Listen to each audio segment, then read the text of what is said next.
Here we go. That was one of the tabloid front pages today. Britain is entering a new era, as we've been saying, helped by Keir Starmer. It is his day today, no doubt about that. But what about tomorrow, and the day after, and the next 5 years overall? What have Starmer and his Labour Party promised to bring to the table? How will they fix the mess left behind by the Conservative Party? Well, first, here's one thing we know for sure. The Rwanda plan will be scrapped. Sunak's flagship anti-immigration plan. It is dead. Starmer and the Labour Party do not want it. They want to invest in a new border security command instead. And a counter-terrorism unit. That's what they want to work on, to go after the gangs trafficking people across the English Channel. So the Conservative Party's much-wanted deterrent scheme will be scrapped, just like the Labour supporters wanted.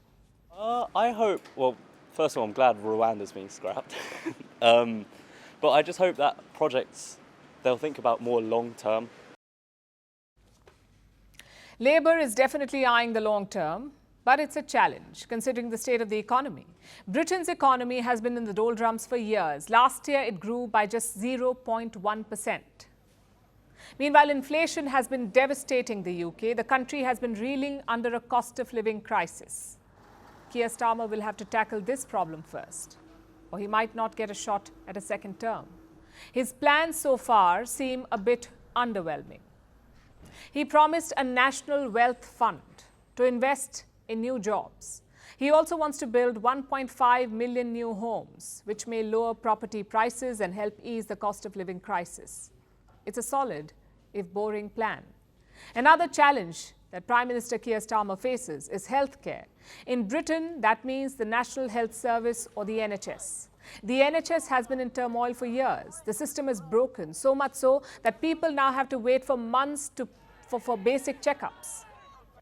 Keir Starmer promises to change this by increasing the weekly appointments and procedures and thereby cutting wait times.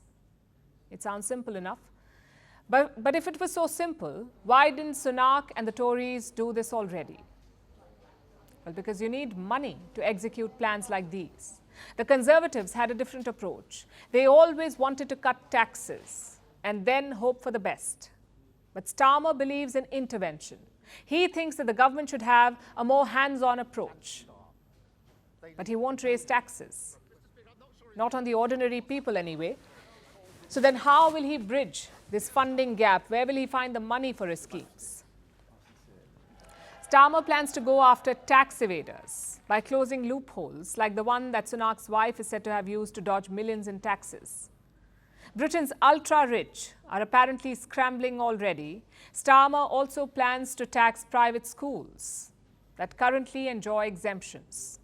This is how he plans to raise money to revive the British economy, by coming up with new tax schemes for the rich. If it works, then great. But if not, then Starmer will struggle to do better than Sunak. And his only solution may be to look outwards to Britain's old friends in Europe. The Conservative Party went through with Brexit. They walked away from the European free market, and it hurt the British economy.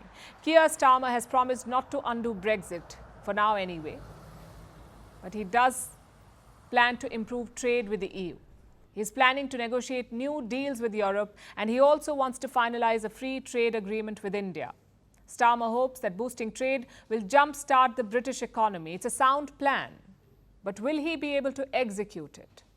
I guess we'll find out in the weeks to come.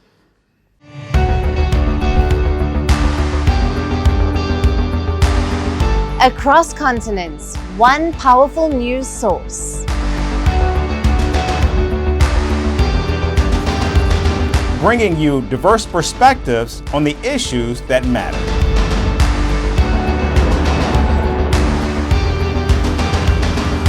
We go beyond the boundaries to give you that little extra about every sporting moment.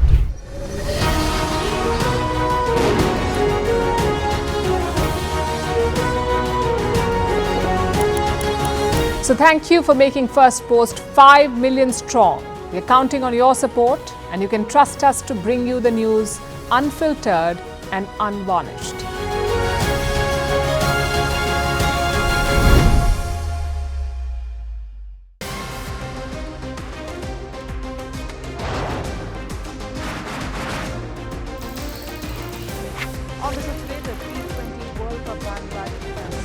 cross to the West Indies. What can we expect from this? Hello, I'm Alison Green, coming to you from Durban, South Africa. Today we have a special We'll start with a report on India's shifting nuclear posture. For the first time since India officially became a nuclear power. Hello and welcome to Firstpost America. I'm Aaron Ham, coming to you live from the nation's capital, Washington, D.C.